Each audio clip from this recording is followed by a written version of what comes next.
সারা জীবন ঘর ঘর করে সব কিছু করলাম, ঘরের মানুষই যদি শান্তি না দেয়, সেই ঘর ঘর করে আর সেই ঘর ঘর বুঝায় কী লাভ? ঠিক কথা বলছি না? যারা দিয়ে সংসারটা চলে সেই মানুষটাই যদি আপনার মূল্য না বুঝে, তাহলে সেই সংসারের কোনায় কোনায় সব কাজ করে কী লাভ? দিন শেষ হলে তো কোনো শান্তিই নাই, কোনো কিছুই নেই। তাই আমরা সারা জীবনই ঘর ঘর করে পড়ে থাকি, কিন্তু ঘরের মানুষই বুঝলো না।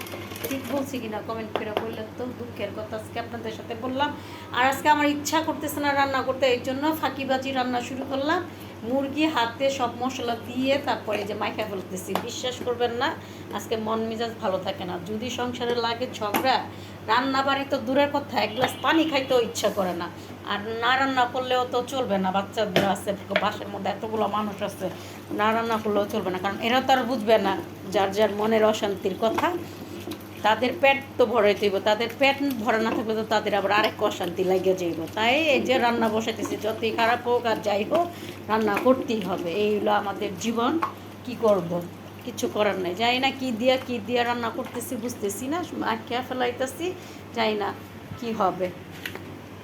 আলু ছাড়া তো জীবন চলবে না। সব কিছু দিয়ে আজকে জীবনের প্রথমে যে সব কিছু মাইখা ফেলাইলাম মুরগি।